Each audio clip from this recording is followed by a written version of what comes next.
여러분 어떤 교회가 좋은 교회일까요? 그런 질문들 많이 듣지 않습니까? 저는 이제 목사이기 때문에 목사님 좋은 교회 좀 소개시켜 주시죠, 이런 이야기를 자주 듣습니다. 어디 다른 지역으로 가게 될 경우에 그런 좀 부탁들을 하는 분들이 있습니다. 근데 참 소개해 드리기가 애매해요. 우리가 생각하는 그 좋은 교회의 기준이 너무나 자기중심적이기 때문에 나에게는 좋은 교회가 될 수 있지만 그분에게는 또 좀 마음에 들지 않는 그런 교회가 될 수도 있잖아요. 근데 분명한 거는 좋은 교회고 나쁜 교회는 없습니다. 교회는 하나님의 교회입니다. 근데 이 하나님의 교회에는 하나의 특징이 있는데 그게 뭐냐면 바로 긍휼이에요. 제가 이제 삼청년부 사역을 지금 한 4년 정도 하고 있거든요. 제가 그 전에는 캠퍼스 사역을 했고 또 그 이후에는 대학부 1청년부 사역을 꾸준하게 이렇게 했습니다. 제가 3청년부에 가니까 우리 1청년부 친구들이 저한테 제일 많이 던졌던 질문이 목사님 좋아요? 이 질문을 정말 많이 했어요. 목사님 좋아요? 제가 가장 많이 했던 이야기가 뭐냐면 우리 3청년부 간사님들도 알겠지만 너무 따뜻해. 제가 그런 얘기를 자주 드렸어요. 너무 따뜻해. 저를 긍휼히 여겨주는 게 느껴졌습니다.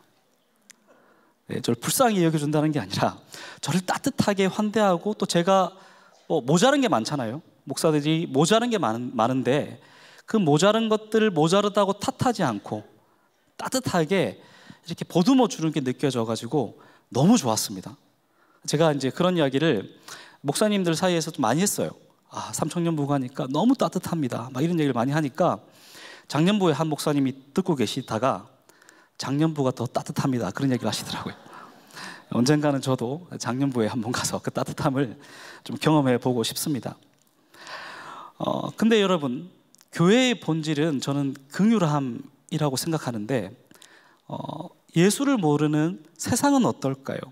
세상 가운데서 이 긍휼이라는 덕목 자체를 좀 어떻게 받아들일까요?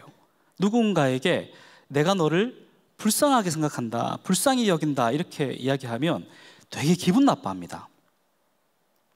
긍휼이 우리에게는 굉장히 중요한 덕목이지만 또 다르게 생각하면 우월감의 표시일 수도 있습니다. 그래서 세상 사람들이 생각하기에 나를 불쌍히 여긴다 그러면 꽤 불쾌할 수 있습니다. 지가 뭔데 나를 불쌍히 여겨? 이렇게 생각할 수 있다는 거예요. 그래서 세상 사람들은 어쩌보면 긍휼을 받는 것 자체를 거부할 때가 있습니다. 자존심이 굉장히 상한다, 이렇게 느끼고 있기 때문에 그럴 수도 있을 것 같아요.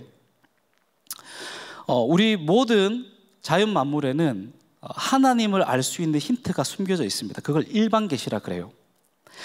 사람을 하나님이 지으셨잖아요. 하나님의 형상을 닮은 존재가 사람입니다.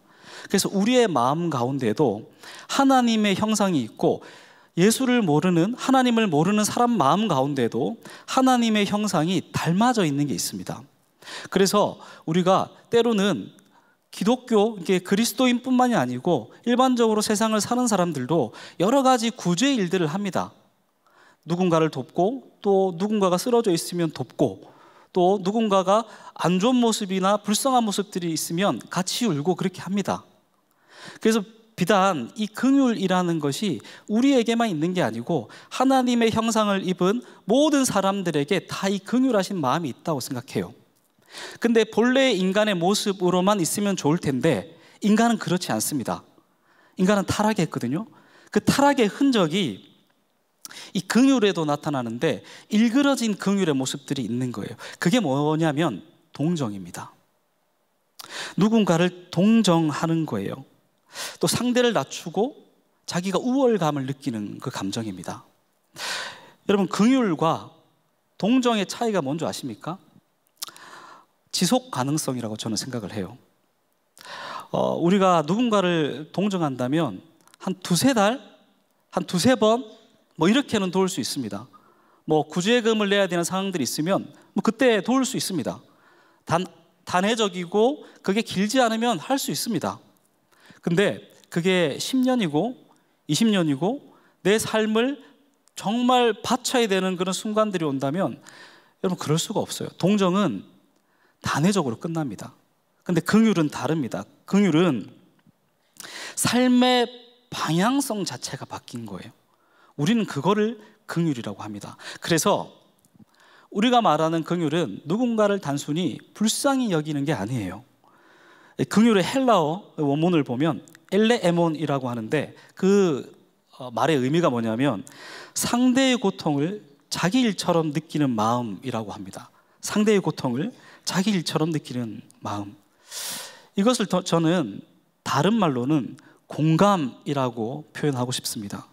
이 컴패션이라고 하는데 함께 고통을 느끼다, 이런 의미입니다. 함께 고통을 느끼다. 저는 그래서 긍휼은 곧 공감이다, 이렇게 생각을 해요. 긍휼이라는 게 단순한 감정을 이야기하는 것은 아닙니다. 멀리서 안타까워, 너무 어떻게 불쌍해, 막 이런 게 아니고요. 그 고통 속으로 들어가는 겁니다. 당신의 아픔을 이해합니다, 여기서 멈추는 게 아니고요. 당신의 자리에 내가 들어가겠습니다, 그렇게 이야기하는 게 긍휼입니다. 시편 103편 13절 말씀이 있는데 우리 같이 한번 읽도록 하겠습니다. 같이 한번 읽겠습니다. 시작.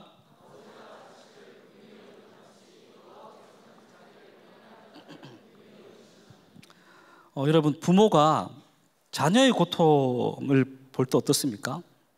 자녀가 아픕니다. 그러면 쟤가 아프구나, 그렇게 생각합니까? 그렇지 않죠. 창자가 끊어지는 그 고통을 감내해야 되는 겁니다.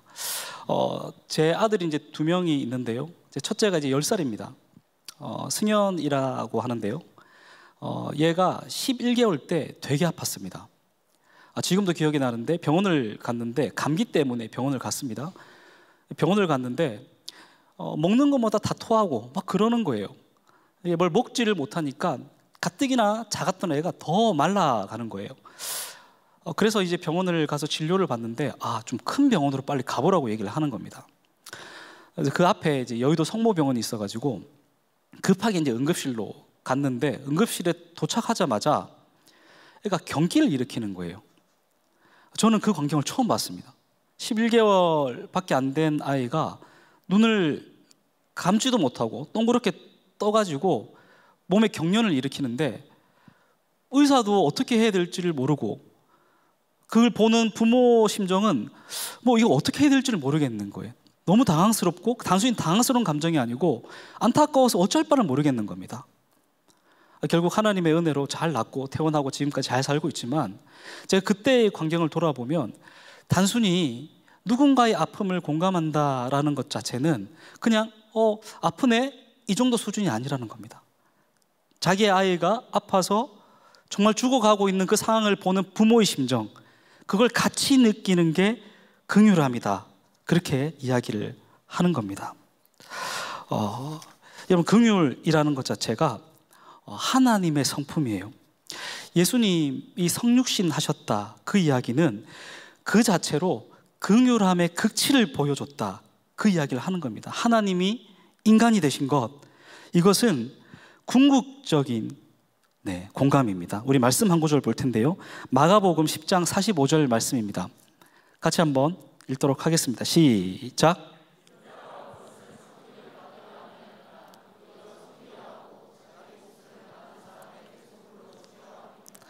예수님께서 이 땅에 오셨다는 것 자체는 너희 아픔을 이해한다, 이 수준이 아니라 너희 자리로 직접 들어가겠다, 그 선포예요. 그래서 성육신은 그 자체로 하나님의 긍휼하심의 절정을 보여주는 사건입니다. 다시 한번 말씀 볼 텐데요. 히브리서 4장 15절입니다. 제가 한번 읽어드리도록 하겠습니다.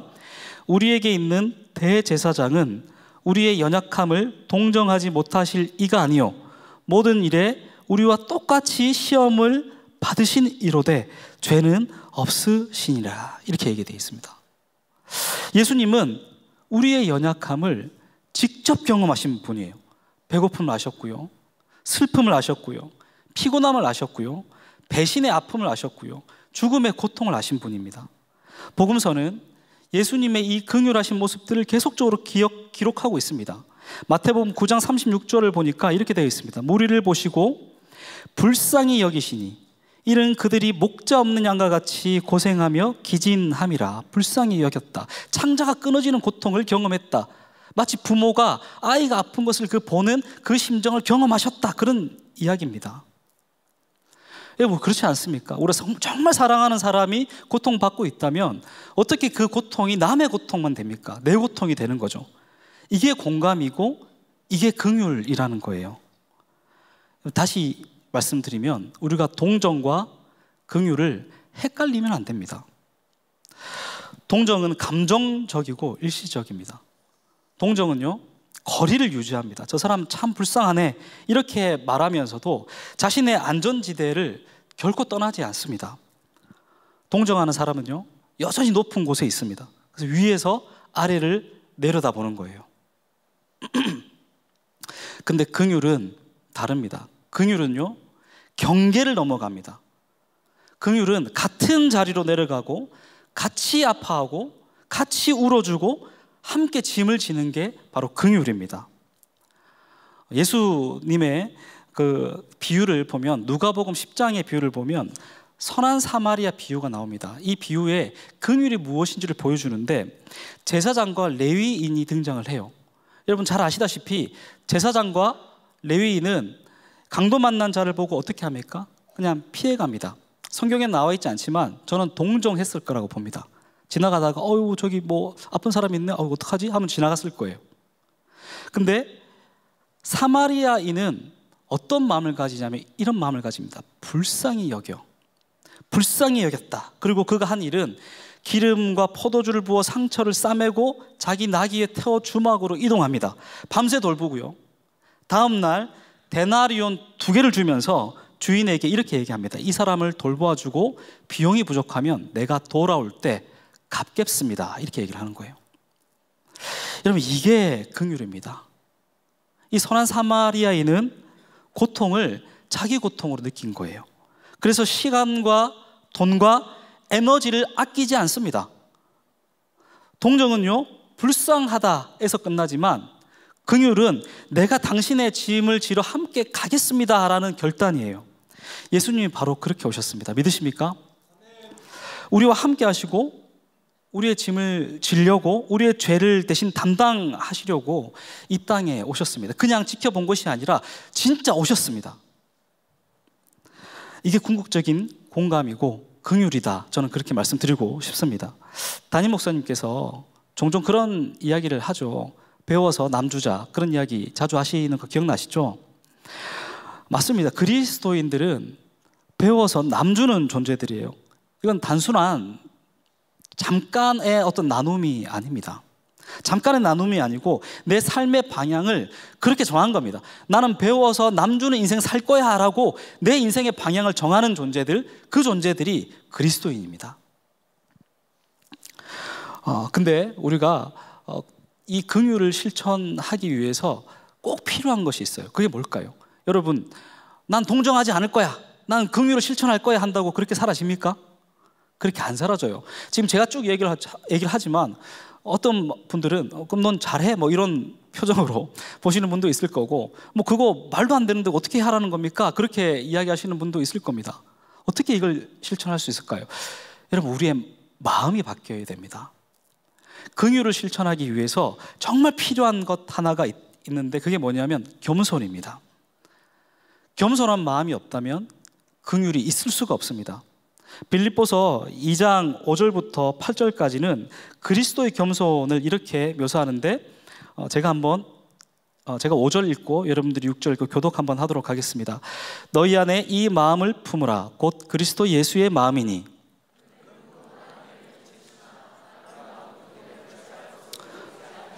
오히려 자기를 비워 종의 형체를 가지사 사람들과 같이 되셨고,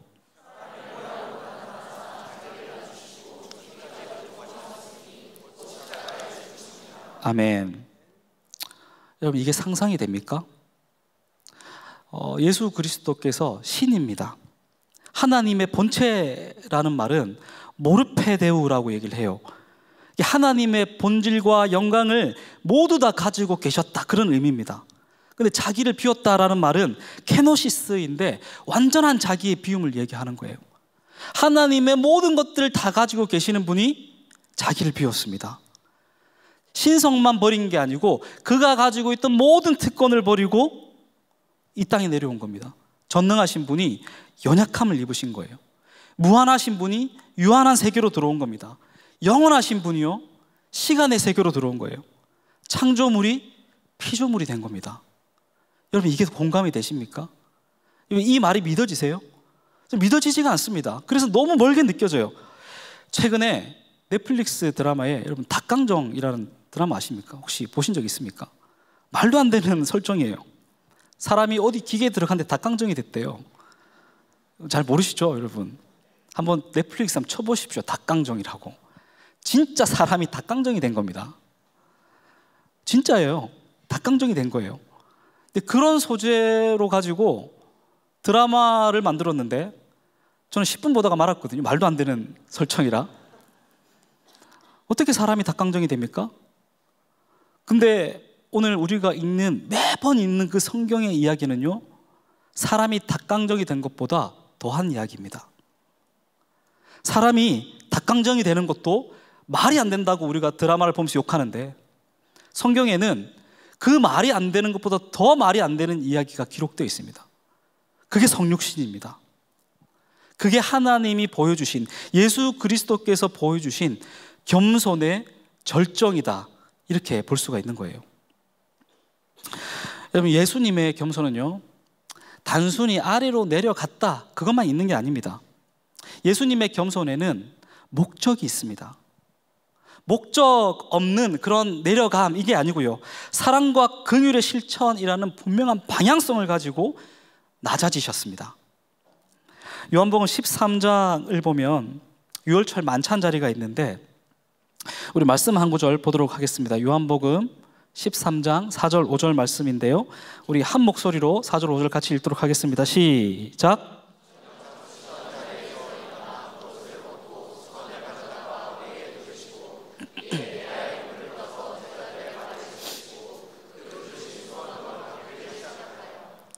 이제 최후의 만찬이 끝났습니다. 12명의 제자들을 쭉 모아놓고 그들의 발을 닦아주시는 거예요. 우리가 많이 하고 있는 그 세족식 같은 거죠. 당시에 발을 닦는 이 행위 자체는 유대인 정도 하지 않았습니다. 이방인의 종들이 주인의 발을 닦는 겁니다. 당연히 예수님이 그의 발을 닦을 때, 베드로의 발을 닦을 때 베드로가 기겁을 합니다. 그래서 그렇게 이야기를 합니다. 주여, 어떻게 해서 내 발을 닦습니까? 기겁을 합니다. 베드로가 그렇게 얘기하는 게 어찌 보면 너무나 당연한 거고 너무나 당연한 이야기를 하고 있는 겁니다. 상식적인 거죠. 스승이 제자의 발을 씻는다? 당시 문화에서는 일어날 수가 없는 그 일들이 일어난 거예요. 근데 예수님은 그때 그런 말씀을 하십니다. 내가 너를 씻어주지 아니하면 내가 나와 상관이 없느니라. 그리고 이 발 닦기를 다 마친 이후에 또 이렇게 말씀하십니다. 내가 주와 또는 선생이 되어 너희 발을 씻었으니 너희도 서로 발을 씻어주는 것이 옳으니라. 내가 너희에게 행한 것 같이 너희도 행하게 하여 본을 보였노라. 아멘. 하나님 나라는요, 우리의 긍휼을 통해 만들어집니다. 하나님의 겸손이 하나님의 나라를 만들었어요. 이제 우리에게 주어진 본은 뭐냐면, 겸손의 본으로 그의 나라를 완성시켜 나가는 겁니다. 거기에 우리가 초대된 겁니다. 그리스도인은 긍휼을 실천하는 존재입니다. 믿으십니까? 여러분, 겸손은요, 그냥 나를 낮추는 게 아니에요. 정확하게는 자기가 누구인지를 정확하게 아는 겁니다. 자기 인식입니다. 하나님 앞에서 내 위치를 바로 아는 것, 그게 바로 겸손이에요. 그리고 그 인식을 바탕으로 누군가를 섬기는 겁니다. 고린도전서 4장 7절은 이렇게 묻습니다. 누가 너를 남달리 구별하였느냐? 내가 가진 것 중에 받지 아니한 것이 무엇이냐? 내가 받았은즉 어찌하여 받지 아니한 것 같이 자랑하느냐? 사랑하는 성도 여러분, 모든 것이 하나님의 은혜입니다. 믿으십니까? 모든 것이 하나님의 은혜입니다. 하나님이 우리가 먹고 마시고 숨쉬고 지금 이 자리에 있는 그 모든 것을 다 계획하셨고 우리에게 다 주셨습니다. 그것을 인정하고 믿는 것이 겸손입니다. 재능도, 건강도, 기회도 모두 하나님께로부터 받은 거예요. 이걸 인정할 때 진짜 겸손이 시작되는 거예요. 그리고 이 겸손이 있을 때 비로소 우리는 다른 사람을 긍휼히 여길 수 있습니다. 근데 여기서 또 한 가지 문제가 발생합니다. 우리가 겸손해야지, 내가 누군지 이제 잘 알지, 그런다고 해서 겸손해집니까? 또 이걸로 겸손이 해결이 안 됩니다. 우리가 긍휼히 여기기 어려운 근본적인 이유가 딱 한 가지 있는데, 그게 뭐냐면 우리 마음 가운데 있는 자기중심성이에요. 그걸 우리는 다른 말로 교만이라고 얘기를 합니다. 교만은요, 단순한 거만한 태도가 아닙니다. 아, 내가 더 가졌지, 뭐 이런 거만한 태도가 아니에요. 자기중심성이에요. 하나님 중심이 아니라 내가 그 가운데 중심에 있는 거, 그게 바로 교만이거든요. C.S. 루이스는 교만을 모든 죄의 근원이다 이렇게 얘기를 합니다. 교만은 하나님 자리에 자신을 놓는 것이기 때문에 교만은 굉장히 위험한 죄입니다. 교만의 가장 큰 특징이 뭔지 아십니까? 교만의 가장 큰 특징은 모든 상황을 자기중심적으로 해석한다는 거예요. 세상이 나를 중심으로 돌아간다고 생각합니다. 모든 어떠한 여러 가지 상황들이 있는데 그걸 다 자기식대로 해석합니다. 다른 사람의 말과 행동들, 모두 벌어지는 그 모든 일들이 다 내 중심적으로, 나를 중심으로 돌아가야 됩니다. 그게 바로 교만인 거예요. 제게 두 아들이 있는데 아까 얘기했는 것처럼 첫째 아들은 10살이고요 둘째 아들은 8살입니다 학교 문제집을 이렇게 쭉 풀었는데 그걸 이제 제가 얼핏 이렇게 봤습니다. 학교 문제집에 가족들의 특징을 쓰는 게 있더라고요. 자기 이름에 자기 화가 이렇게 적었더라고요. 그림 그리는 걸 좋아하거든요. 화가. 자기 형한테는 장난꾸러기 뭐 이렇게 적었더라고요. 엄마는 뭐 이쁜이 이렇게 적었더라고요. 여기까지 제가 이해를 했습니다. 근데 이제 저를 이렇게 적었는데 성격은 좀 더러워도 잘생겼다 이렇게 적은 거예요. 저는 성격은 좀 더러워도 잘생겼다 이걸 보고 되게 기분이 좋았어요. 제가 잘생겼다는 얘기를 들어본 적이 없는데 살면서 제 아들이 저를 보고 잘생겼다 적은 거예요. 기분이 너무 좋았습니다. 아이들 보는 눈 역시 정확해. 뭐 이렇게 이제 혼자만의 해석을 하고 있었는데 옆에서 제 아내가 성격이 더럽다는 거잖아 그렇게 얘기를 하는 거예요.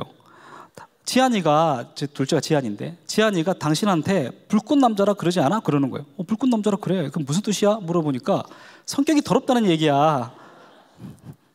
기분이 좋았다가 아주 좋지 않아졌습니다. 사람은 각자의 눈으로 상황을 봅니다. 각자의 눈으로 전혀 다르게 해석을 합니다. 똑같은 것들을 보고 들어도 이 사람이 해석하는 게 다르고 저 사람이 해석하는 게 다릅니다. 왜 그럴까요? 자기 중심성이 있기 때문에 그렇습니다. 자기를 중심에 두고 모든 것들을 해석합니다. 예를 들어서 누가 가다가 인사를 안 해요. 그럼 우리가 그걸 보고 저 사람은 인사를 안 하는 분이구나 이렇게 생각하지 않고 뭐야 저 왜 저렇게 예의가 없어? 나를 무시하나? 그렇게 생각하는 경우도 있다는 겁니다. 저 사람은 실제로 못 봤을 수도 있잖아요. 못 봤습니다 이럴 수 있는데 예의가 없어 뭐 이렇게 생각할 수 있다는 거죠.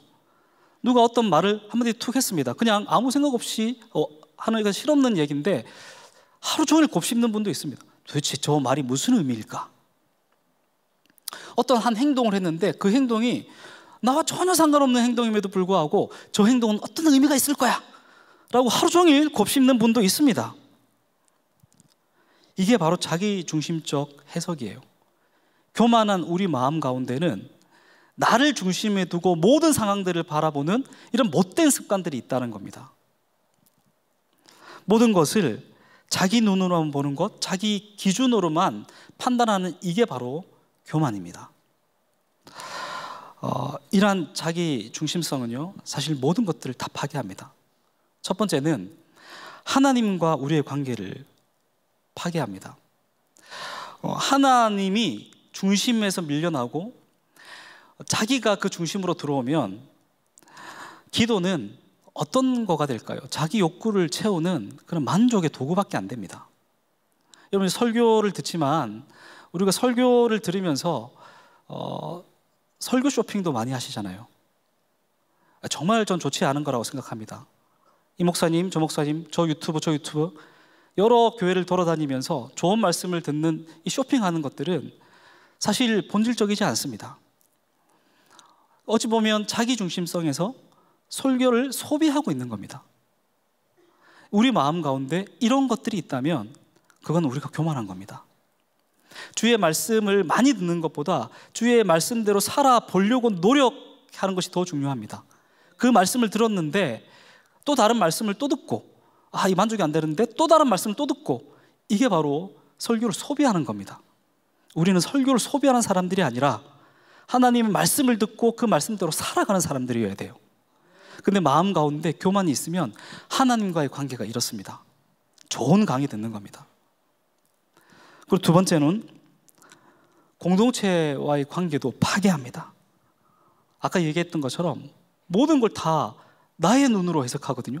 그러니까 저 사람이 이야기하는 게 마음에 안 들고 갈등이 생기고 혼자 또 분노하고 갑자기 버럭 화를 내고 여러 가지 것들이 막 몰아치기 시작하는 겁니다. 분열이 옵니다. 서로를 이해 못하니까. 그럼 공동체가 어떻게 됩니까? 공동체가 깨어지게 되는 거죠.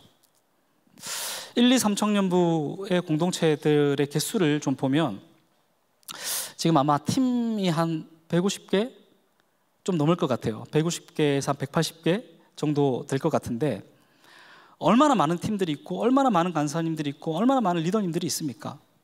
우리가 매주 팀 모임을 하고 또 목장 모임도 하시고요, 뭐 여러 가지 것들을 하지만 그 모임 때마다 이 자기 중심성 때문에, 이 교만 때문에, 이 해석이 다른 것 때문에 얼마나 많이 서로 상처를 입히고 싸우고 또 그것들을 감내하고 또 성장하고, 이 과정들이 얼마나 많이 반복됩니까?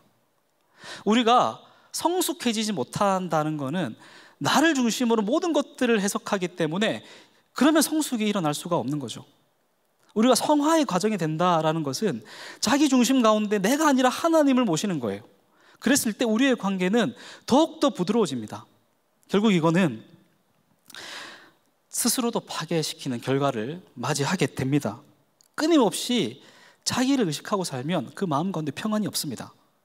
팀 켈러 목사님은 자유라는 책에서 그렇게 얘기합니다. 진짜 자유하는 거는 나를 덜 생각하는 게 아니고 아예 나에 대한 생각을 하지 않는 것이다, 그런 이야기를 합니다. 자기 중심성의 교만에 가득 차 있는 사람은 자기를 굉장히 많이 묵상해요. 난 어떤 사람일까? 나는 사람들한테 인정받는 사람일까? 자유가 없는 겁니다. 계속 자기를 속박하게 되고 그 속박은 결국 자기를 망가뜨리게 됩니다. 우리 잠언 말씀 한 구절 읽도록 하겠습니다. 잠언 11장 2절입니다. 같이 한번 읽을게요. 시작.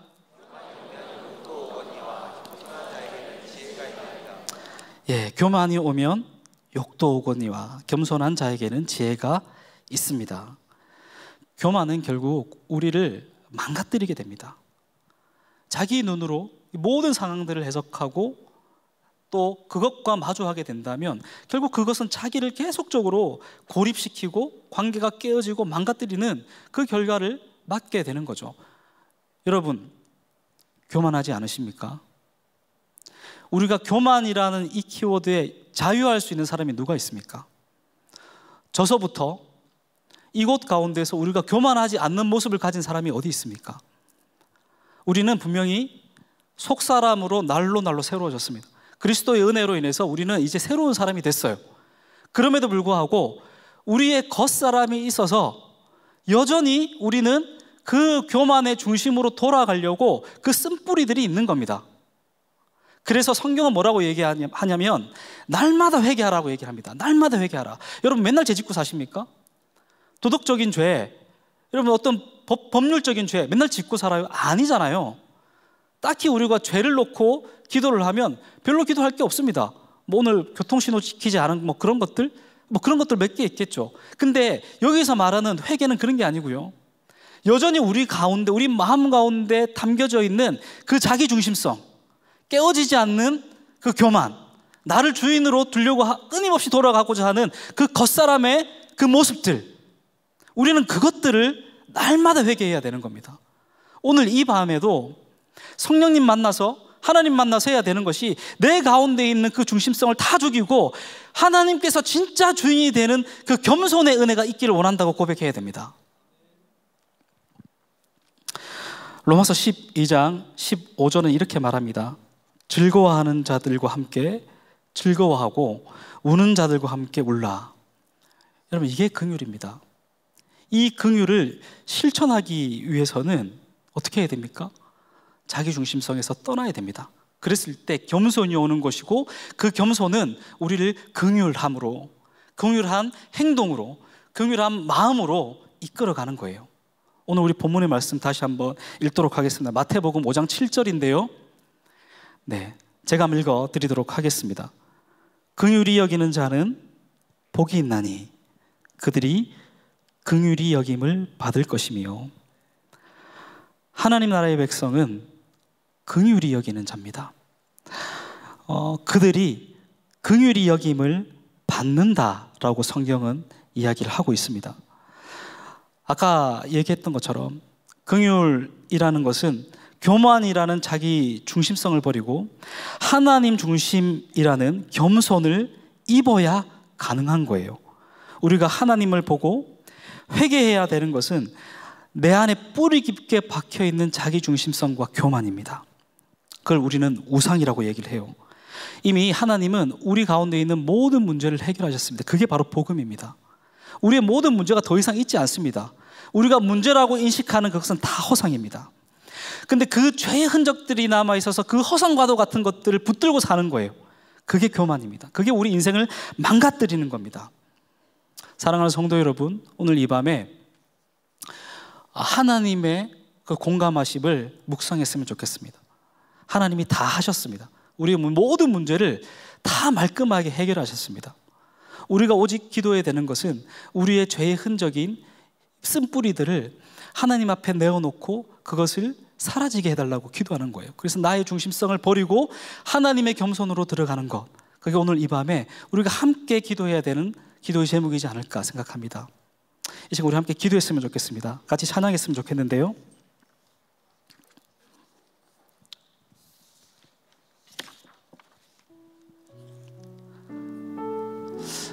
네, 공감하시네라는 찬양입니다. 주님이 우리의 아픈 마음을 아십니다. 가까이 와서 우리의 아픔을 공감하십니다. 우리의 가운데 찾아오셨던 그 주님이 우리의 모든 상황 가운데 공감하십니다. 이 고백입니다. 이 찬양의 가사와 이 고백이 매번 부르던 그 공감하시네 이 찬양이 아니라 정말 내 삶을 통해서 그 복음을 받아들이는 고백이 되었으면 좋겠습니다. 이제 우리 함께 찬양하도록 하겠습니다.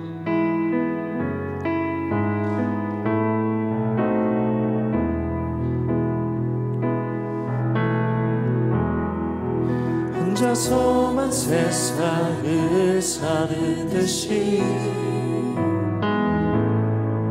주가 멀어 보이기만 할 때 우리는 바라보아야 하네.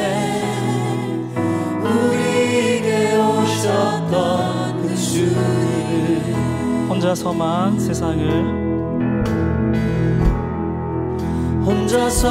세상을 사는 듯이 주가 멀어 보이기만 할 때 우리는 바라보아야 하네. 우리에게 오셨던 그 주님을 주님이 우리의 아픈 마음을 아시네. 가까이서 우리의 아픔을 공감하시네. 우리 가운데 찾아오셨던 그 주님이 우리의 모든 상황에 공감하시네. 혼자서만 세상을 사는 듯이 주가 멀어 보이기만 할 때 우리는 바라보아야 하네.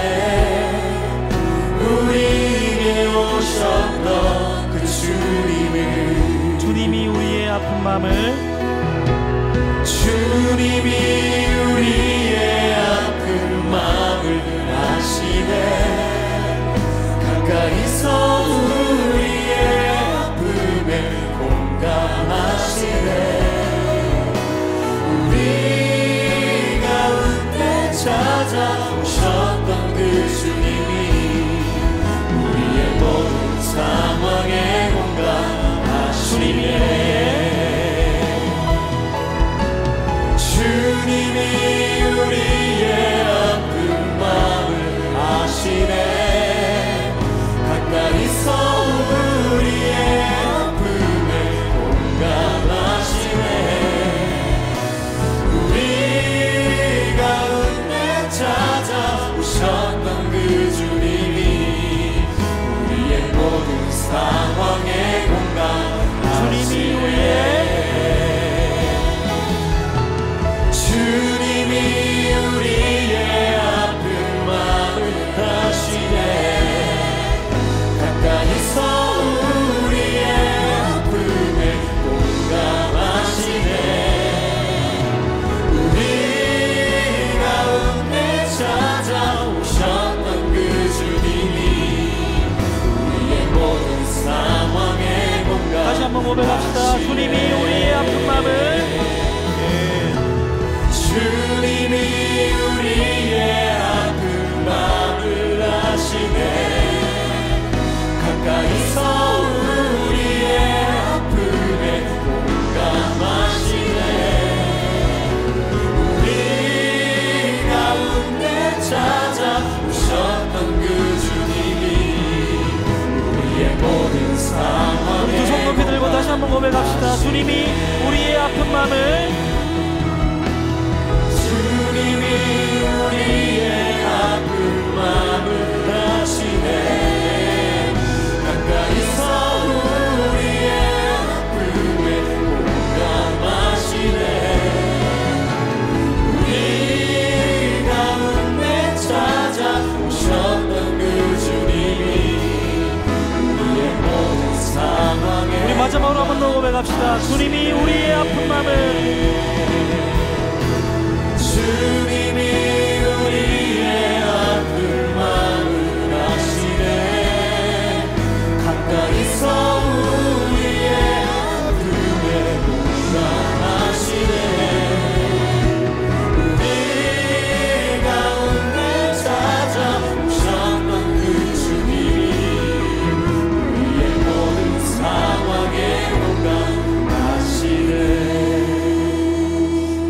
이 시간 우리 한번 기도했으면 좋겠습니다. 이 시간 우리가 말씀을 의지하면서 기도했으면 좋겠는데 우리를 좀 돌아봤으면 좋겠습니다. 하나님이 우리를 용납하셨습니다. 우리를 속박하고 있는 그 죄의 쓴뿌리들은 사실 아무것도 아닙니다. 여전히 우리가 교만에 빠져 있고 내 가운데 자기 중심성이 가득하고 그것이 내 가운데 나도 인지하지 못하고 있는 우상이 되었다면 이 시간은 그 모든 것들이 다 허물어지길 원한다고 기도했으면 좋겠습니다. 하나님, 회개하기를 소망합니다. 내 가운데 찾아와 주셔서 나의 마음을 만져주시고 오직 하나님께 무릎 꿇고 나아가는 내가 될 수 있도록 인도해 주시옵소서. 우리 주의 한번 외치고 기도하며 나아가도록 하겠습니다. 주여